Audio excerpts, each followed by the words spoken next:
Derby. Amico's Shadow now looking for the lead, and Calais, the filly, coming across from the outside. When they settle down, Nansen back near the rear. Now let's see. Albany Bay's about 6th, and Bounty Hawk's trapped 3 wide in about 8th place.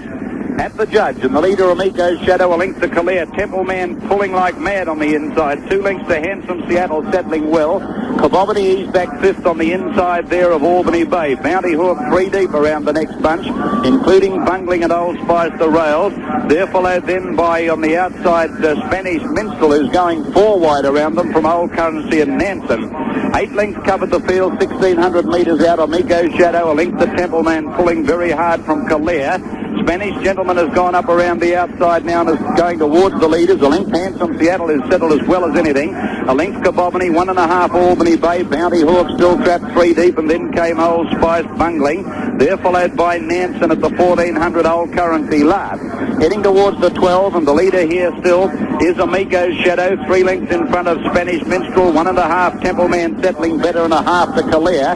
1.5 Cabobany and Handsome Seattle. Cabobany pulling now. A length and a half Albany Bay. The pace hasn't been fast, and they were followed then by Bungling. Old Spice the rails. A length further back then to Bounty Hawk. Hasn't had a great deal of luck, and Old Currency at the rear with Nansen. 900 to go up the riverside now, and Spanish Minstrel went up to join Amico's Shadow. Calais moved up quickly to be 3rd. Templeman now hard under pressure from Handsome Seattle, Cabobany. Albany Bay sitting behind them, and Bounty Hawk Miller trying to drive through in the centre on it. They're followed by Bungling at the head of the others, and Old Currency still last. 600 out near the corner, and Spanish Minstrel took the lead. Calais is coming out of Albany Bay out off the fence going quickly. Bounty Hawk trying to get a run in the centre from Handsome Seattle as Albany Bay sprinted to the lead, but Miller's got the run on Bounty Hawk, and it's Albany Bay and Bounty Hawk together round the turn from Handsome Seattle out wide. Calais is gone. Albany Bay, Bounty Hawk turn together. Nothing between them, clear of Handsome Seattle. Bounty Hawk's going better. Drew a neck in front of, on the outside, Albany Bay. Then Handsome Seattle followed by Nansen, and Bounty Hawk starting to stride away from Albany Bay. And Bounty Hawk scores a brilliant victory in the Australian Derby. Wins by 4 lengths. Second, Albany Bay, a hit away the stablemate Nansen, and next 4th is Handsome Seattle. Then came Bungling, Old Spice, and back behind them was, let's see, Spanish Minstrel, a long gap to Temple Man. Then Calais failed to stay. Old Currency did nothing with Amico's Shadow, and Cabobany has run last. And that was Bill Collins, the accurate one, calling the Australian Derby 3, 1 and 7 as called. Fickle finger of fate. About an hour ago, John Miller was hooted by the crowd here at Ascot, and now they're cheering him to a man after a magnificent riding performance. And now the big question looms, will Bounty Hawk start in next Monday's Perth Cup? I think he will do that. And what's more, if he does, he'll start favourite, Jim. I think you'll find Johnny Letts might be riding him. Well, it's a rumour I've heard. Well, it could be right. What about the other horses in the race as a result, the Perth Cup? Anything likely to start? Well, I don't think so, Peter. I think the only, in fact, I was talking to a bookmaker before the race, and he said the market's on the Perth Cup. They're waiting to see whether Bounty Hawk's going to run in it, and it's going to be a dramatic change in the markets on the Perth Cup. In more ways than one, when you take into consideration Hallpack's Image winning the Cox Stakes. Yes.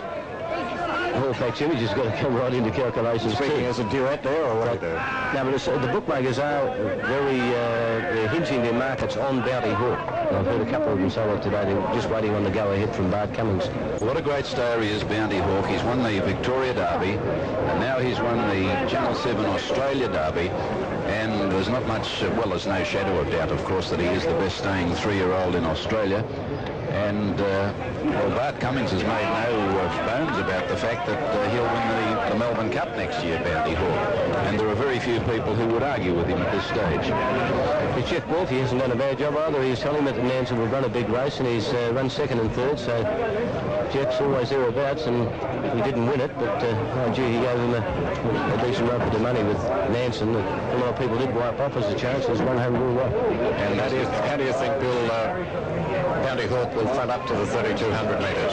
I wouldn't have any worries about the 3,200 metres because you could see early in that race, in this race today, he was trapped 3 and 4 wide early, but he settled down well, and the way he came home, he's gone to the post. He's won by, I suppose, 4 lengths. It will be the official margin, but there's no doubt it could have been another couple there, Jim, if he'd have pushed him right out. Yes, Miller's usual confident style, and there's correct weight for this year's Channel 7 Australian Derby. 3, 1 and 7 the numbers, and that was Miller at his cool, confident best, the way he always rides. He just gives them enough rein to get to the post in first place. He doesn't believe in knocking them around. And there you see the numbers: 3 first, 1 second, 7 third, 6 fourth, and number 9 was 5th. Right, so let's go down to Barry Farmer, and he's with Mr. Atkins, who should be pretty happy. He's the owner of Bounty Hawk. Really, until they carry your own colours, it's just not the same, I guess. And Les, the success here today, the glamour, the excitement, there is a singe of sadness for you. Yes, well, I hope he's watching back in Sydney. If he is, Pop, it's been a long, hard road, but terrific. Well done. Thanks very much, Les. Okay. The best of luck and with Bounty Hawk today. Thanks and in the much. future. Thanks very much. And with us, the man of the moment, John Miller. John, a magnificent ride. Well, I had a bit of luck in running, Barry, and I had plenty of horse under me, and I knew he was trained well and fit and everything, and it was just a matter of, you know, not making any blues. Going into the race, you were very confident. Well, you know, as I said, he was the best colt in the race, and he proved that today, and he won fairly easily, you know. I didn't want to win by that much, but... Why not? Well, the whole thing is, I had to go a little earlier than I wanted to, but when the runs came, I had to take them, you know. John, if you run in the Perth Cup, which you almost certainly will do now, can you win the race? Well, as I said earlier, I'd rather ride in than Calamar at the moment, because Calamar is racing very fierce with blinkers, and I said to George that he couldn't win the Cup with blinkers on, so I think, you know, I don't know what, this horse will go up in weight now, won't he? He will. Yeah, well, we'll have to think about it. Thanks very much, John. The best of luck, and back to Peter. Well summed up by J.J. Miller. So Bounty Hawk, the winner of the Channel 7 Australian Derby, as we say goodbye to you from the Ascot Racecourse in Perth.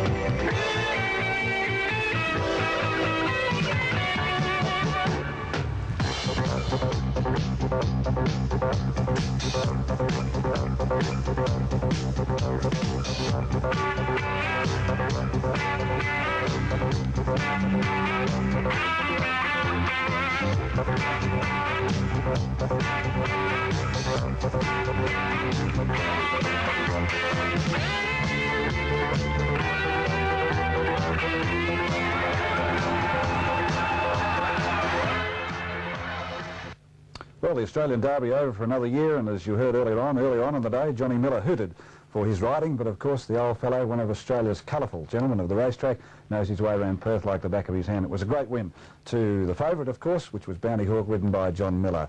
We're going to...